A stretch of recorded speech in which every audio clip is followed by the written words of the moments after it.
All right, guys, welcome back to this week's episode of the WRPF podcast, episode number 10. We're banging these things out every week. We hope you're enjoying tuning in every Wednesday.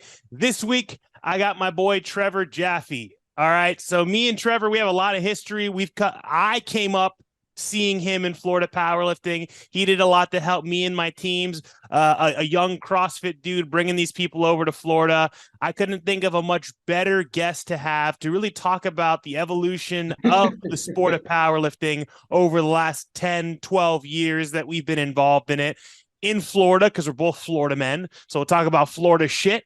But Trevor is very known all across the United States also for his coaching. So Trevor, thank you very much for coming on. I'm excited to shoot the shit with you. Awesome, man. I'm glad to be part of episode 10, which is like most podcasts don't make it past episode 9, believe it or not. So episode 10 puts you in like the 1% of top podcasts. Yeah, dude, we're doing so it. You're being consistent. All right, right? Hell yeah, man. The number one thing we talk about is consistency, and here you are being consistent. So. Exactly, brother. So just to start, we'll start with the same kind of stuff that I always like to ask our guests. Let's get to know you a little bit for the people who don't know you, and the people who do know you. Not everyone may know your history, right? So like I said, I've been seeing you in Florida powerlifting since my first meet that I attended, which was probably in 2015 or so. You've been involved in it before then. I think our first interactions were around 2013, 2014, which we'll talk about with the playground gym and all that stuff. That was my first exposures to powerlifting. But kind of take me back. What were you doing before powerlifting, and where did you get into powerlifting? Oh, wow. So I've been competing in strength sports for 18 years now. Started off in strongman, transitioned to weightlifting, and then finally into solely powerlifting. My goal was always powerlifting, but honestly, I was too shy and introverted to put a singlet on and use that as a wonderful excuse to avoid it for like 12 years. And I used to train down in Miami at Gold's Gym, Coral Gables. Even though I lived in Broward, I would drive down there and train. And I was pretty gym strong. You know, I was squatting at like 19 years old, squatting 585, 600 pounds. Now, mind you, that was high as shit, but it wasn't comp standard squatting. But in a gym, no one cares. So there's a couple guys who competed in powerlifting, like, hey, you should look at this powerlifting thing. You're really strong. You'd probably be great at it. And I'm like, well, how do I find out about it? So they sent me to like this bodega-looking bookstore, not bookstore, but a newsstand in Leah, which is your area, not mine, but to go find a Powerlifting USA. And so I pick up Powerlifting USA and I look at this thing, and right away, the first thing that pops out to me is Tony Conyers is competing at 148 pounds and he's squatting 611 pounds. And I'm like, shit, I'm not that strong because I weigh like 205 at the time. And so it didn't say anything about, multiply, single-ply, squat suits. It didn't express that. So here I am squatting in nothing but shorts and a belt, and he's squatting in, single ply, which is a big difference maker. But I was too intimidated to do that. So I literally didn't power lift because Tony Conyers was squatting more than me at 148 pounds. The typical thing of like, I'm not strong enough to compete yet mindset back then. And ironically, I did a meet with Tony Conyers years later. He came to Raw, and I told his daughter, Tiffany, that I'm like, the reason I didn't compete for 12 years was your father. She's like, no way. So he's still strong as hell. He's like 60 years old and still squats like 550 with raw knee wraps. It's wild. He's 165 now, so he's closed the gap a little bit. But I avoided it for a while. And I was up late all the time watching World's Strongest Man on ESPN2 and Ed Cohn, the Mountaineer Cup, like that scene where he bleeds from his nose, licks his lips, squats anyways, and then smiles. I wanted that. Like, that was the confidence I wanted. That's what really drew me to strength sports. And so in strongman, you didn't have to put on a singlet. I was like, this is for me then. I can show up in a t-shirt and whatever I want and compete in that. So I found local strongman comps through Florida, came up doing that. And back then, we didn't have access to equipment like we do now. Like, you can go through Titan or Rogue or whatever, Go Strong and get equipment. Back then, you pretty much had to manufacture a lot of implements. So there was a lot of trips to Home Depot, a lot of trial and error, and making a mess and pissing my wife off. But I started competing in strongman, and I was pretty good at it. And so enough people were asking for help for me to coach and teach them about it. And I got fortunate. I hooked up with Heath Allison in Fort Lauderdale. He's a pro strongman, and I was going to his garage for probably 2.5 years every Saturday and spending 4 hours there with him and his crew training strongman, getting to know the ins and outs. And I was like, all right, I'm over this whole singlet thing. I'm going to get into a powerlifting meet, but I was a little young, a little arrogant, which we all are at some point. And I decided I was going to do a strongman comp and a powerlifting comp 1 week apart. And back then I ran conjugate. So it was max effort, dynamic effort. And when you're training for two different sports, it just becomes max effort of each one. So I was max efforting the power lifts on Tuesday, Wednesday, and max efforting my strongman events on Saturday until my body literally broke down. So needless to say, I didn't make either competition. I stayed in the hospital on Father's Day weekend instead, being told I need spinal surgery. I needed to have a fusion from L5 all the way down to S1. I needed to have all my sacrum fused. And I declined that. What year? And had a little bit of a freak out. And while I was there, yeah, this was 2013 now. Okay. 2013, I declined this spinal fusion and cursed the doctor off. You know, not my brightest moment. He was just trying to take me out of pain. And at the time, I didn't realize that because he told me I was never going to again, which triggered me. And so I cursed him out and told him I was going to compete in 6 months. And I was right. It wasn't my best performance, but I actually did a CrossFit Got Total comp because I can get into it. And it was squat, bench press, and deadlift only. And I high bar squatted. I actually didn't back squat until a month out from it because I couldn't. I could only front squat and trap bar deadlift. So 3 weeks out, I switched to high bar squat and a conventional deadlift, believe it or not. It wasn't very impressive. But nonetheless, I had competed 6 months after being told I was never going to lift again. So it was kind of cool. And that really just segued into me learning and understanding back rehab, spinal pathology, and also understanding that if we're going to lift raw, we can't use the same mechanics that multiply and single ply lifters are using. And that's almost all the information out there when I came up was the lifting mechanics of single ply and multiply. There was no how to lift for raw because raw was only just really starting to take off again with raw unity. And so as I hurt my back, friends of ours, Stephen Bowser, owned CrossFit Fort Lauderdale and the Playground Gym out west, was bringing in a weightlifting coach. And he's like, who would like to join us and try it? And I knew Stephen through his partner, Michael, because Michael would come over and do strongman with us. And I'm like, I raised my hand. I'm like, I would. Funny enough, I get there and the weightlifting coach was pissed I was there. He's like, I told you no one with zero experience. I don't want to work with this guy. And Steve's like, you don't understand. This is the strongest guy in the room. And he was really super fucking mad. He was like Colombian. He's cursing in Spanish or whatever. And so he's like, all right, I'm going to teach you how to snatch and then we're going to work up to snatch. And I didn't quite grasp the mechanics of it. But all I know is I muscle snatched like 220 at the time. He's like, okay, you're in. He's like, I can work with you. And so I started weightlifting. And what I realized is the way weightlifters move is how raw powerlifters should move. Staying on the quads, letting the anterior chain, building their core work. So that kind of became my mission to close that gap between multiply and raw and teach people how to move more efficiently with their own body because we aren't wearing gear. We aren't wearing a suit. We're just having a belt and if maybe knee wraps. But that's really where it took off as I started putting a lot of information out on how I was lifting, how athletes I was coaching were lifting, how we've modified things, how to find your best position. And it just kept kind of going a little bit viral through, back then it was Facebook, but now it's Instagram, people spreading those things and sharing them. I had no idea people were sharing them to the level they were sharing at. And so one of my athletes, Charlie Binkley's like, hey, you should get a professional account because it'll give you metrics. I'm like, no shit. So I open that up and all of a sudden I opened up the metrics and I found out that one of the videos I had posted within like a week was shared like 1,000 times and saved like 400 times. I was like, wow, people are really into this. And it just grew from there. So just to interject a little bit, so we're talking early 2000s or 2010s, 2012, 2013, 2014, that time where, like you said, powerlifting was very single ply focused. A little bit of the raw was coming over. My first exposure, again, where we kind of started crossing paths, was Michael from the Playground Gym. I remember we went there and we watched the competition. That was the first time I saw you. Danny, my old boss, this had to have been, I think, 2013. He had Michael come to Seoul because it was before we moved locations, and he did a seminar for us on the cube method.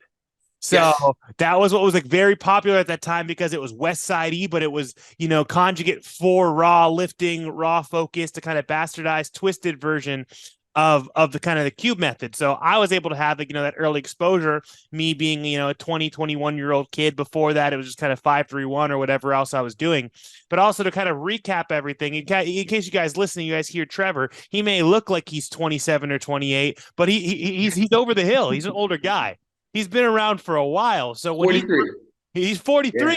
So when he's referencing, 2012, 2013, when, myself got exposed to it and a lot of my other guests that you guys have heard in the previous episodes, he was already a grown man. He was already in his 30s. He'd already been doing strength sports for a very long time. So that's where you were able to, it had already been somewhat of a career for you with the strongman and everything like that. So you already had a plethora of knowledge. So you were able to kind of mold that. And that's how you were, from my perspective, from everyone else in Florida's perspective, one of the first, raw, big powerlifting coaches here in Florida, and still are to this day. So that's very cool. That just kind of helped fill in some of the gaps for the listeners, and fill in some of like those little holes. So to go back to 2013, 2014, that time at the playground gym, powerlifting is starting to come up, but again, powerlifting was nothing like it is today, right? The meets that were getting a lot of awareness were the meets like the Raw Unity meets. Those were the first meets that I was always watching the live streams of, where the Brandon Lillies, where the Dan Greens, where all these guys are kind of coming out of the woodworks. So to continue around this same era, what I'd love to know is, you talked a lot about like the different strongman lifters and stuff you were looking at. So as you found raw powerlifting, what were some of the guys that you were looking at and saying, okay, you understood from your brain, this is how kind of Olympic weightlifting and raw powerlifting go together? Where were you looking to for other high level lifters in raw powerlifting at that time as it was coming up? Well, it broke off. So I was familiar with Brandon Lilly. He actually coached my training partner, Mike, for powerlifting. So I had an open door to Brandon Lilly, and he kind of expressed how, he realized he was not strong unless he had the gear on. So he took everything off so he can get strong again. So Brandon Lilly had talked about taking the gear off and building your base strength. I was also following a lot of Travis Mash stuff because I was still playing around with the weightlifts and competing in weightlifting. So he was using a hybrid program where he was doing his experience from powerlifting and his experience in weightlifting and combining them together, which involved a lot of pause work and tempo work, which I really like, which is common and popular now. And then also looking at like Dan Green and Chad Wesley Smith. Dan Green had written an article, West of West Side, where he talked about getting rid of the accommodating resistance and learning how to use free weights and move fast and progressing up. So the information was a little bit harder to come by, but there were people out there who were progressing. I competed with Dan at RUM 7, Raw Unity 7. And it's kind of funny to look back at that now, because there's maybe only 5 guys out of the entire weekend of 180 lifters who are still active. And of those 5 guys, only like 2 of them can still compete at the highest level. And that would be Dan and John Hack, Dan, myself, so 3 of them that I know of that were at RUM 7 that still compete at invitational meets at that level. But that was part of the information that was missing, was how to create longevity within this sport using submaximal loading, not always maxing out and doing things, because the injury rate was still very, very high because everybody was doing max effort something every week and the mechanics weren't ideal. So that's where that was up to, is I was looking at these guys here at the top for various reasons, wear and tear. Like Brandon Lilly stepped out of the sport because he had a pretty significant injury. Dan has come and gone because he's had significant injuries, but he's still back in it.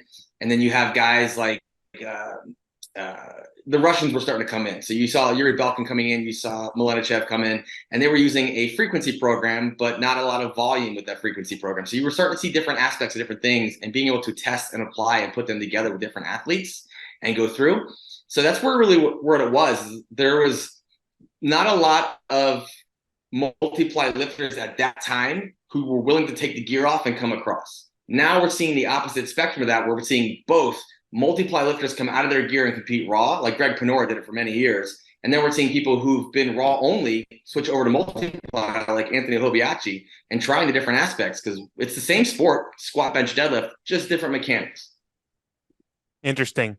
So continuing through those next couple of years, as things started kind of shifting from that Raw Unity Meet 7, in 2014, you mentioned how Facebook was a big tool that you were able to utilize to get to specific markets. Where did you start seeing, in your eyes, a really big turning point in Florida powerlifting and nationwide powerlifting?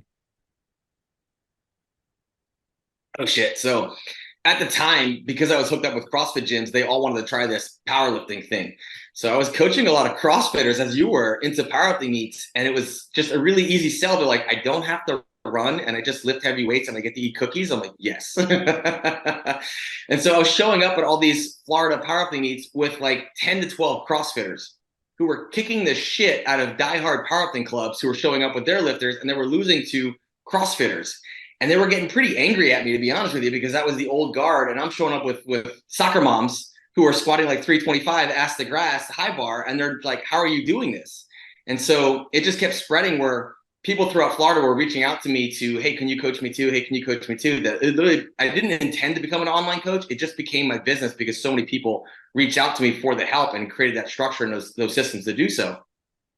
I was showing up to Florida powerlifting meets and competing with the people I was coaching. There'd be 14, 15, 16 lifters that I was coaching over a 3-day weekend and competing with them. It was hell to get through, but it was a lot of fun, even though it was like draining, entirely draining. And they were coming from all over Florida. So as gyms spread and people were opening more gyms, the owner of the gym wanted me to coach them so they could just focus on their people. And I was showing up and they were bringing their people and I was bringing my people.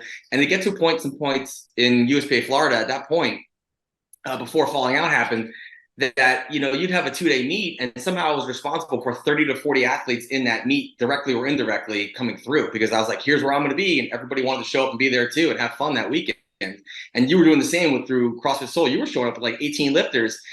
Once it spread to CrossFit, it blew up.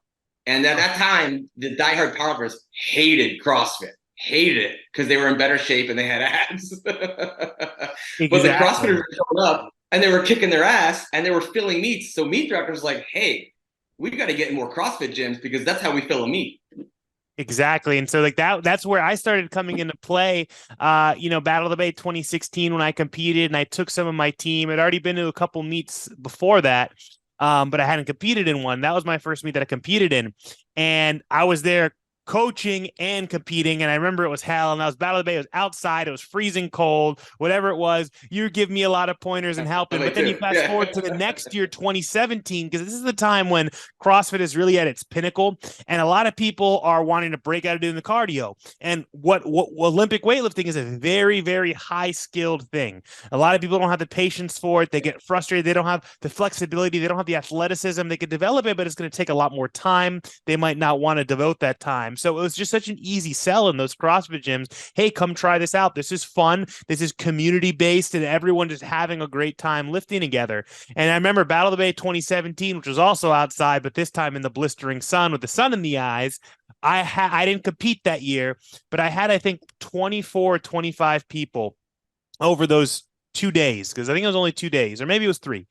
And that's when I was just like, whoa. It was like a coming to Jesus moment, where it was like before, powerlifting was kind of just a small club that I had in that CrossFit gym, but I was still doing a lot of personal training as well. I was still coaching the CrossFit classes as well. It wasn't just strength. It wasn't just powerlifting. And at that kind of turning point of 2017 is when I was like, man, this is big. Like, we saw all the USPA Florida meets were getting bigger and bigger and bigger, but the rate that they were starting to sell out was just insane, And that, I think that year, Battle of the Bay was the first also 2-platform Battle of the Bay. So not only, was it 2 or 3 days, it was 2 platforms on a big stage outside. Yep, that was their first dual platform meet, and it was an experience because the platforms were right next to each other, and you can hear the commands from the other side. You're like, wait, who said press? And the warm-up room was also about 20 by 10 inside of a tent. Like a sauna. If you need to cut weight, you just go stand in there. But you know what? And this is something that I try to preach to people at my gym, and I'm sure you're the same way, because I'm already like the grumpy old man, and I'm not even that old yet. But it's like, these kids, man, we were warming up in these tiny things, and we were doing fine. We were okay. Our teams were surviving. We weren't all pissed and scoffing, and we didn't all need our own combo racks and our own squat bar or whatever it was, right? We were warming up whatever we had, and we were cool with it.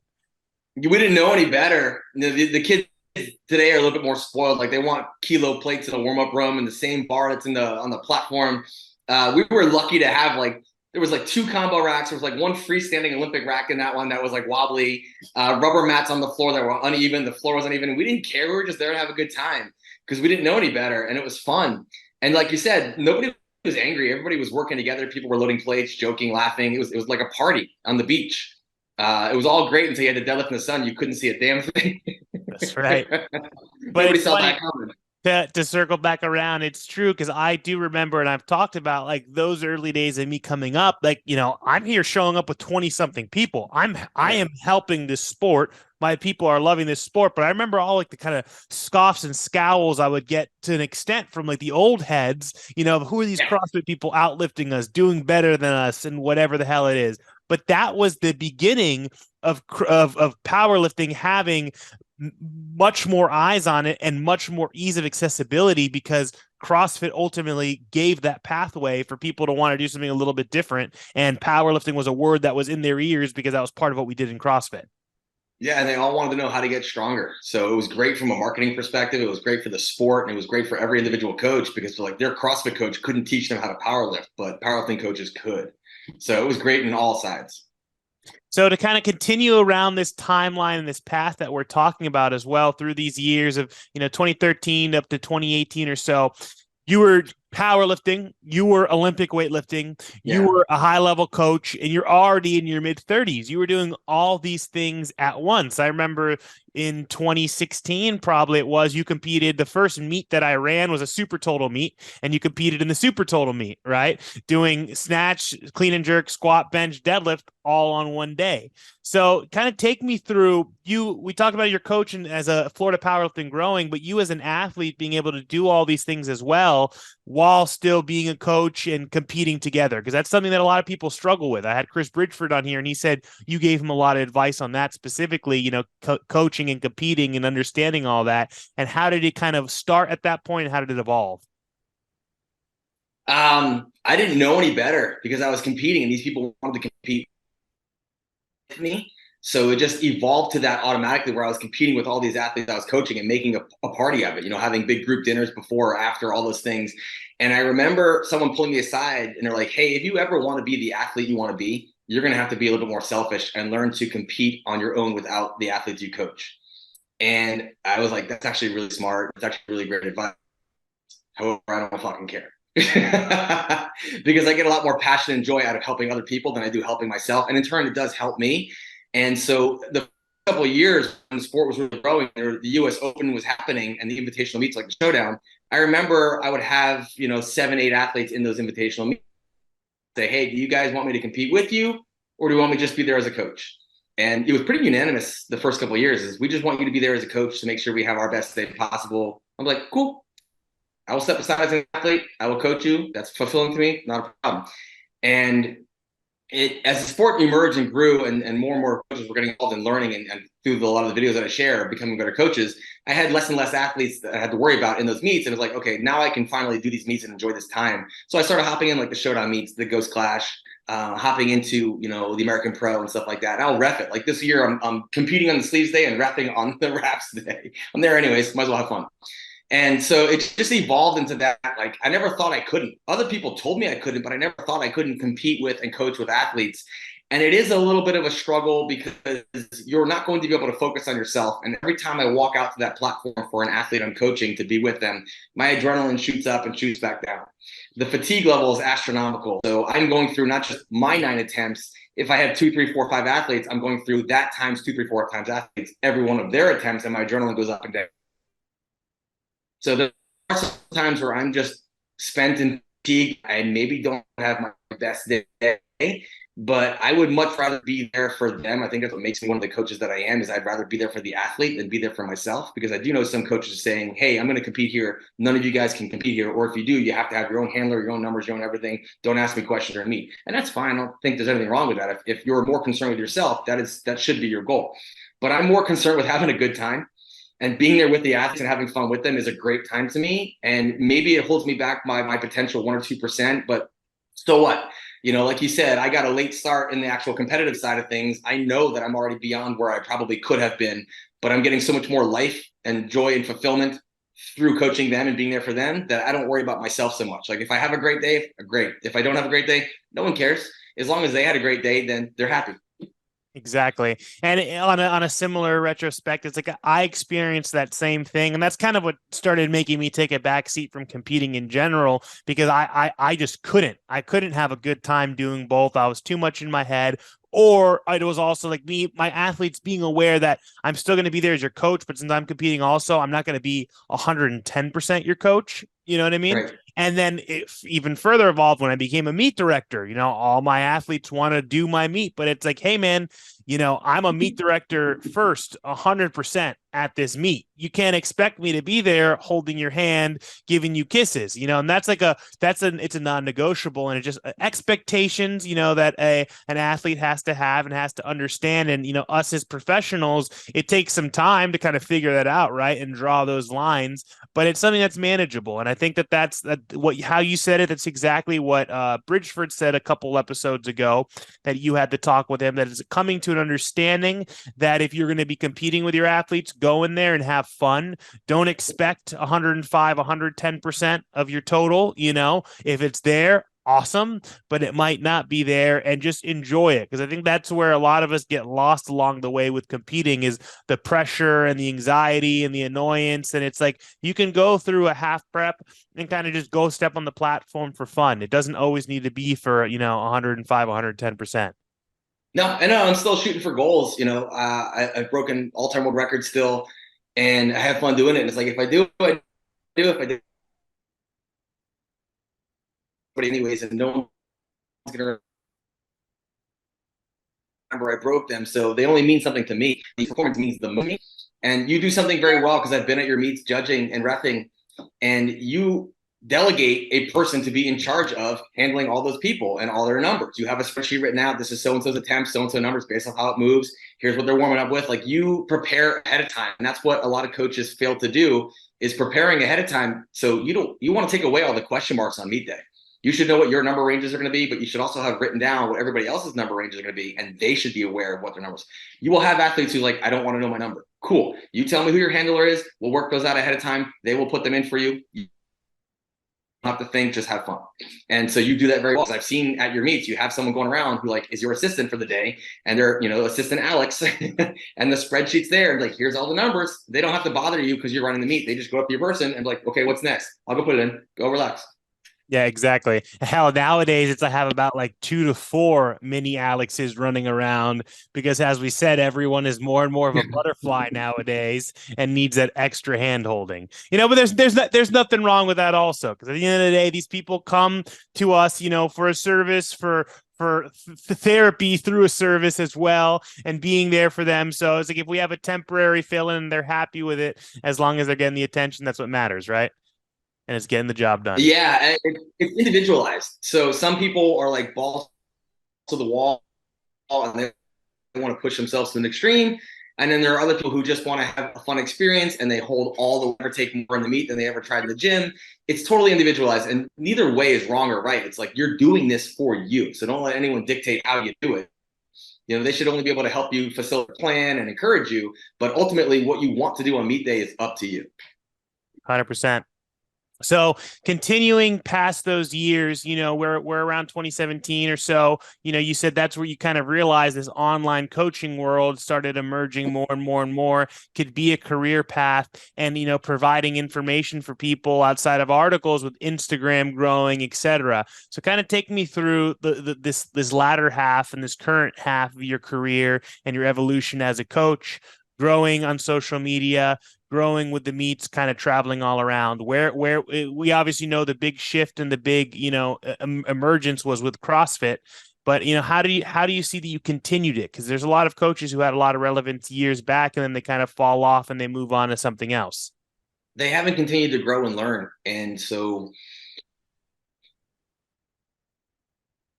there's online market space, but there's also for many in that space. And some people can have one way or one system. So you see that often, where someone's like, okay, I grew up under this person, and so they coach exactly how that person coached. But as the sport continues to change and the athlete model continues to change, you have to have many tools. Some people just write daily undulation. Some people just write linear. Some people it's going to work for a certain select amount of people who fit that mold, but it doesn't work for everybody. And, I'm a proponent of a jack of all trades is a master of none. So you should have your main principles and your ideology, but you should be versatile enough to help people in many avenues as well. So I have my direct marketplace. I purely work with powerlifters. I will say you strongman here and there, but they're still powerlifters at heart. And so I will utilize various systems, methods, and ways, even restorative work, daily mobility work. So it's evolved. Like, I used to just write their strength program. Now I write their daily homework as far as mobility work, restorative work. And I write warm-ups specific to them that I know what their restrictions are that help them. So I really individualize what that person might need and then fluctuate with different systems. The majority of my clients are on the way I've structured like an accelerated block protocol, but I do have some, like when Danny Masincic broke the all-time squat record at your Meet Ghost Clash, we had him on a DUP program because he didn't need to get bigger. He had plenty of size and we just needed high skill work. So it was focused on like high bar squat, pause squat, stuff like that in an undulating periodization model, and we increase his bench frequency to bring it up. He PR'd both his squat, he PR'd his bench. Then he gets a little high strong on deadlifts, he gets in his head, so that didn't go well. But nonetheless, he broke the record. That's all that mattered. So it's fitting the athlete's needs, not fitting yours. And that's something where I think a lot of coaches have faded off is, well, this is how I was taught, this is how you're going to learn, that high school coach model. But the sport has grown and evolved so much from an information perspective, you have to grow with it. So I spend 30 minutes, non-negotiable, every day, learning something that either has to do with exercise science, rehab science, financial, personal finance, personal development. Like every day I must learn something for 30 minutes or I get super mad at myself. And I think that's where most coaches fail is they stop growing in their education and they just confirm their personal bias and they stick with it forever. And it gets faded out because research is always happening. You know, like right now, the big thing that everyone's talking about is the research study that showed deloads might be a waste of time compared to training straight through.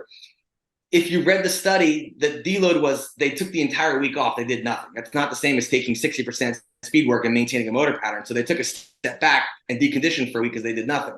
But you can read the headline that says deloads are a waste of time. And that's what some people will believe. Like I knew deloads are a waste of time and they, their confirmation bias is set and they're stuck there. But they didn't take the time to read through the research. And there's always emerging research. A lot now with high frequency, like a lot of daily undulating periodization programs are high frequency. Squat 3 times a week, bench 3 times a week or 4 times a week, deadlift 2-3 times a week. And everyone will quote the Finnish study. The Finnish study showed that these high-level Finnish powerlifters increased by like an average of like 7.5 to 12 kilos in their total.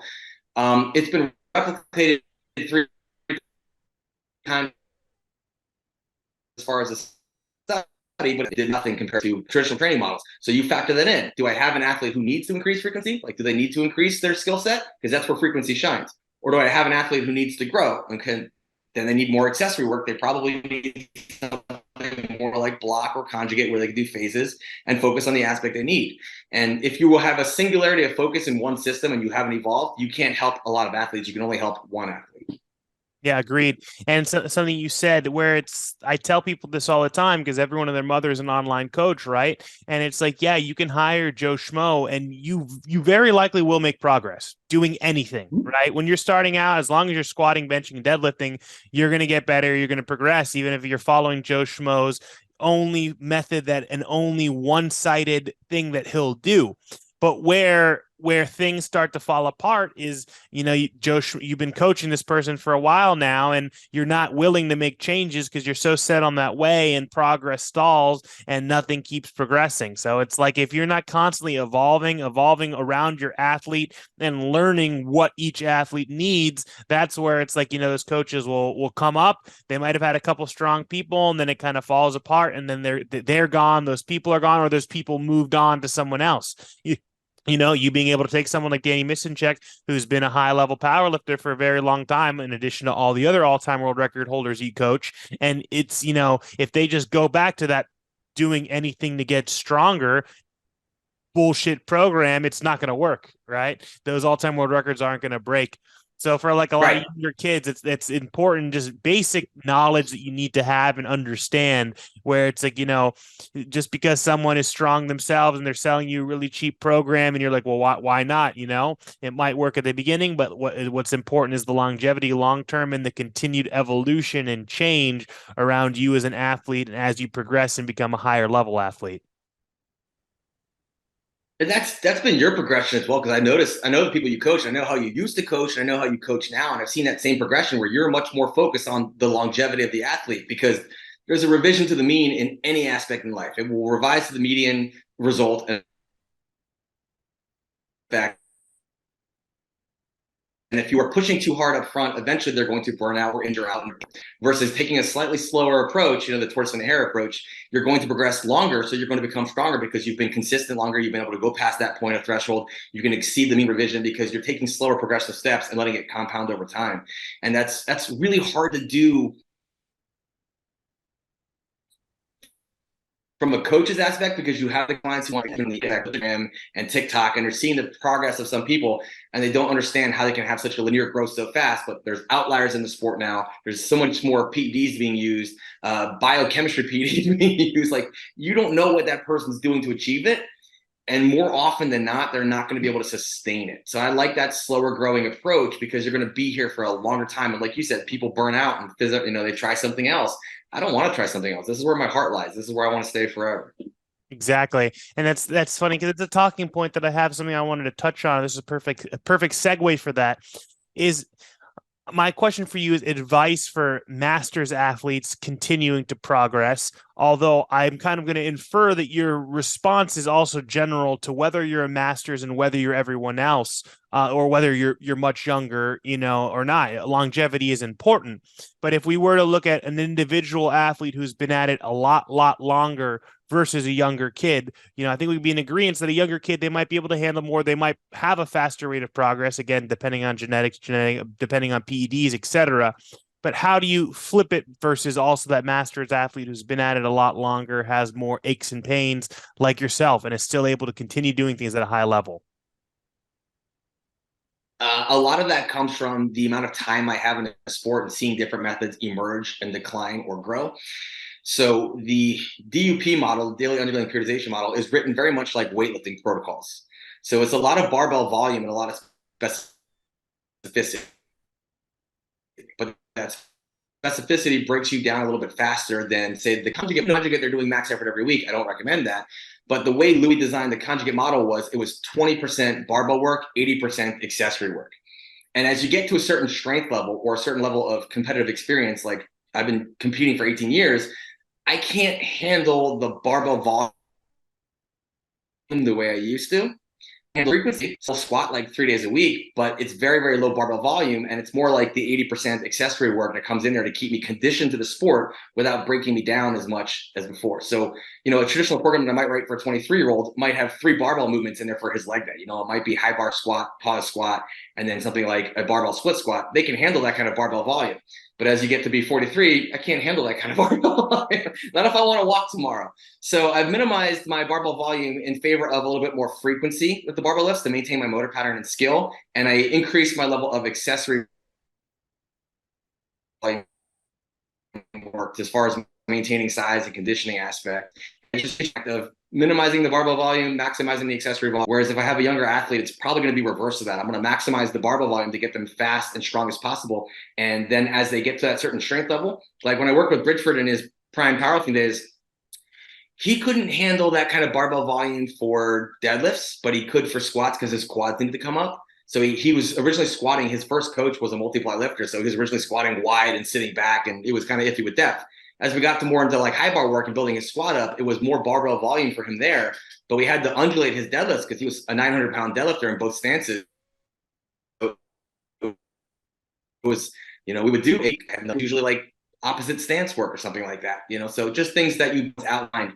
So the same way you would handle an elite level lifter who has incredible strength is the same way you'd handle a master's lifter. Just start minimizing that barbell volume, because they don't need as much to get the same stimulus, because they have much higher motor unit recruitment from 20 years of lifting.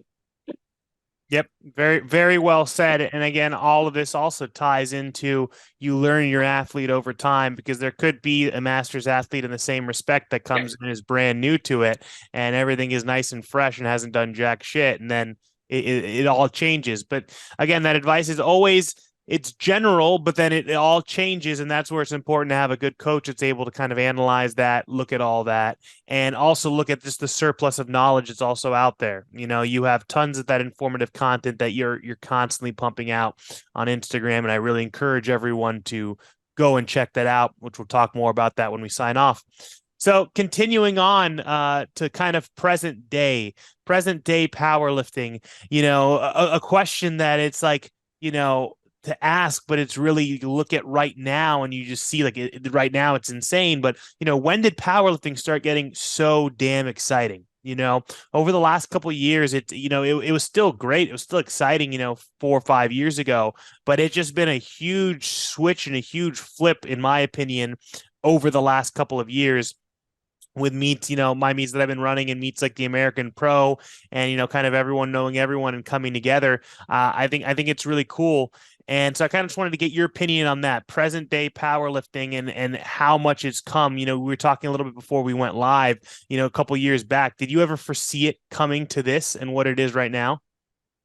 No, there are two aspects that made it exciting. One was the money that came into the sport. When you start having 100 grand meets, you get pretty freaking excited for that. You want to like, who's going to take home the big check? So, and then they started paying weight classes too, instead of one big overall winner. So you have some cool things where you have incentives to win your weight class or incentives to win the Wilks or now dots. That's one thing. The other thing is the WRPF is not as vanilla as other organizations. You're playing better music. You're having an environment that's fun. There's a DJ there in some of these meets. You can say fuck on the platform without anybody getting pissed off. You understand this is a strength sport and it's a sport of fun and people are paying to have a good time. Some of the other feds are very vanilla. I have been to a lot of the higher end invite meets and it's boring because you're just watching someone squat, bench, and deadlift and you're not letting them have their personality or any flair or do anything. And the person on the microphone is vanilla. And so, here in South Florida, you have the WRPF down in Miami often. And I know there's going to be some other meets somewhere throughout the state, but I also know that we have like RPS that I judge for Jordan's meets, and he's playing like hip hop music and metal music, and you're playing hip hop music and metal music, and you go to another fed and you're playing anything that has like curse words, and you can't do this and you can't do that. It's a lot. You can't. It's like, what the hell am I paying to be here for if I can't do this and I can't do that? You couldn't even wear certain shirts in their federation. So that's what also brings the excitement is you're getting to see the athletes' personalities and you're getting to see the personalities of certain sports within the sport emerge. Like, Micah has a very over the person. You have a very over the top personality. Who has a over the top personality. Ashley Quintero, she's actually part of the executive committee for WRPF, and she's like, you can aggressively shake a deadlift bar to hype yourself up. We're not calling that an attempt because that's what people like to do and what they want to do. So they're bringing the fun back to the thing and not saying you can't do this, you can't get like we're finds, have at it. And that's what's making the excitement again, because you're seeing someone personally on the platform, not just on Instagram. They're getting to bring it to the platform. Agreed. And I think so much of it also, over the past years and the past generations, it became a lot of it a freaking power trip to an extent, and that when you have that kind of power trip and it's taking away so much of the fun. And then when you have things like these younger people like myself and everyone else trying to show something different, it is something funny that I've seen over the last couple of years coming from what I experienced going into what I provided is a lot of those other federations, a lot of those other people, you see them cherry picking small little pieces of what we're doing and taking influence from it, and taking it over to their side because they're realizing, we need to at least have a little bit of fun. We need to have a little bit of hype music and a little bit of yelling instead of just this very serious BS. Even the USAPL, USAPL in Florida, I remember I tried to avoid ever going to them and having athletes go to them because that was where the major snooze fest was. Terrible. No music at all playing. Nothing. A very serious person on the microphone calling the attempts. It was horrid years back when I went to a couple of them. And, now things have flipped. Even before there was the massive shifts and changes in USAPL and Powerlifting America, it was starting to change a little bit, but not as much. And now I'm in a position where I am one of the main meet directors of USAPL in Florida as of now, because there's no one else because of the changes that happen. And I'm allowed to and able to bring these fun aspects over because a lot of time at the end of the day, a lot of it was rules to an extent, but a lot of it was the people putting on the event, and making it as it was. So even the USAPL, to me, it's very, very cool. The shift and things, because again, money. The same thing that the WRPF, and the untested side was doing. They're now realizing we need to put up some money. There's a lot of money coming into this organization. The production, the music, the fun, the youngness to it, And I think that's pretty goddamn cool to see also, because I've attended some very fun USAPL meets. I've thrown some that are really fun, and it's cool to kind of see how there's less and less, of a divide. Because I think we could both agree, even a couple years ago, there was like this big, strong, bold line in the sand of the tested on one side, untested on the other, and it's still there to an extent, but it's starting to get a little more muddied.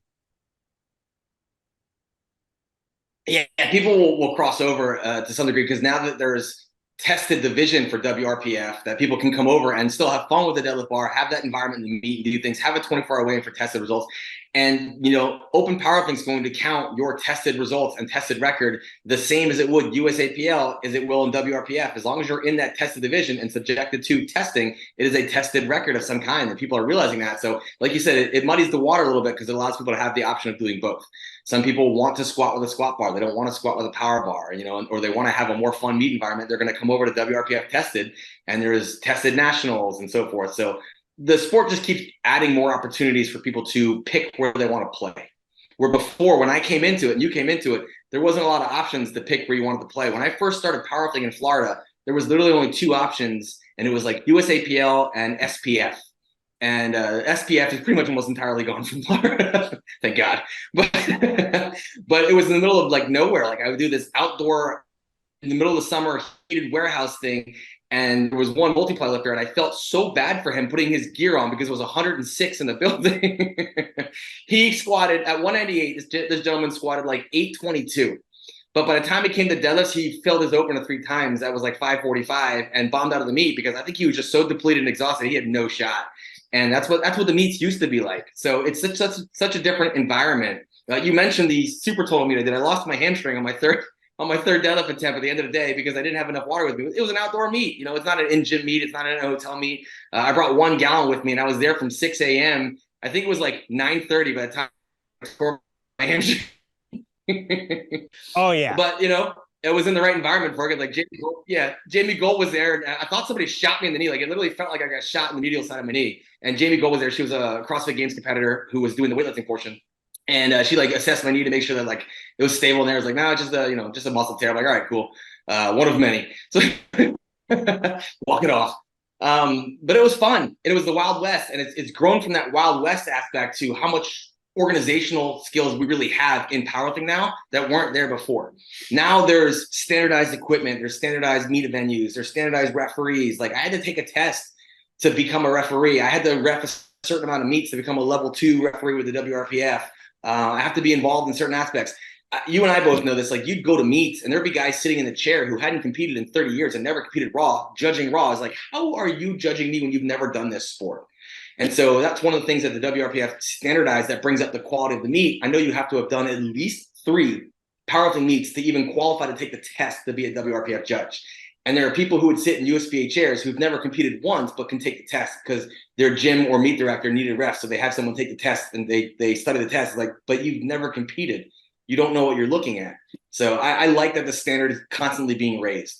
Yep. And that's where it's like, it was something that it grew. And I don't even want to say it grew too fast because we saw the rate of growth, but it was just too rushed and just thrown together. And that's where standards and everything starts getting muddied. And it's pretty cool how there's been a big shift just alone over this last year. And it's very cool to be a part of and to have you involved and everyone else and who's involved, in the WRPF, because things were a really good foundation. It's been around for a while. We've been doing it. I've been doing it. I was pretty much the only one along with Dan Green for a while that was doing WRPF meets. And it's cool now to have all these proper people helping support it and show that this is the way things should be grown. This is what the standard, should be. And rolling with it from there. But to kind of circle back around to what I said, something that we said off the air, that I want all of our listeners to just hear me kind of say, because it's crazy. I was really reflecting on this a lot recently, especially after Briani was on a couple episodes ago, and Trevor was in agreement with me. When we pull back to 2016, 2017, where this was our career, we were taking, these huge CrossFit gyms and these huge teams to these meets, as you guys just heard us talk about. Like I said, I had 24, 25 people at Battle of the Bay in 2017. And through all of that and through those years, never did I foresee, if you ask me in 6 years from now, you still going to be doing this on the same large scale? I personally didn't think so. I didn't think powerlifting would turn into the Goliath that it has today. And it's so damn cool. I thought I was, in a couple of years, all right, this is my career for now. I'll have to shift with the fitness industry to some regard or some respect, or get a regular job. Who knows? It was just possibly another fly by night fad. But it is so goddamn cool to see what it's grown into, because it's not like CrossFit. CrossFit was what that fly by night fad was. You know what I mean? Like that in 2016, 2017, that was really where my mind was thinking of the longevity. There wasn't longevity in that, but powerlifting has been able to grow into such a huge, easily accessible thing everywhere. And it's so damn cool to be involved with it. And, to have someone like Trevor that I've known since my day one involved with it. And so that's just kind of my long rant, just to say thank you to all of our listeners to help make it into what it is today, and to, listen to people like Trevor and myself, and, build this into a career for us, and help, and, support us, allowing us to support you guys and make this, an awesome sport. It's grown to a point where I've probably coached 50 other coaches. So it's a career for many in any capacity, whether they've built their own gym, they are an online coach, they're an in-person coach, a meet director, apparel company. Like, it's grown in so many different aspects that it literally can be a career for a lot of people, which is funny because I always tell the story of, like, my high school guidance counselor telling me no one's ever going to pay me to lift weights because that's all I was into in high school. And I could always look back like, you were wrong, and I make more than you. That's right. I love it, man. Hell yeah. So just let's sign off. Let everyone know where they could find you, where they could find your content. And I'm sure that where we're seeing you next is the American Pro. Yeah, I'll be at your summer meet reffing in July. I have a seminar in Idaho in July as well, July 15th. A seminar in South Carolina as well in September. I think it's also September 15th. I'll be competing at the American Pro on the sleeves day and judging on the wraps day, so I will be there. They can find me on Instagram. It's like behind me there, at Jaffe Strength, 2 Fs. And there's literally 290 educational videos and tutorials on there. I have done 300 educational podcasts they can find between myself, Tony Montgomery, Strengthening Success Show, the whole nine, this one as well. And I put up a weekly Q&A every single week on random days to help people. They can ask whatever questions they want for training wise and educational wise. But yeah, my whole goal is just to filter as much content out there that it's helpful, digestible, and shareable to people. They're not like 30-minute dissertations and presentations on research. They're 2 to 3 minutes long. Here's why this might help you. Give it a shot. If you like it, share it. I love it. That's the way it should be. Thank you, everyone, for tuning in. I hope you guys enjoyed this week's episode. I know I enjoyed talking with my boy Trevor. See you soon, Trevor, and we'll talk to you guys next week.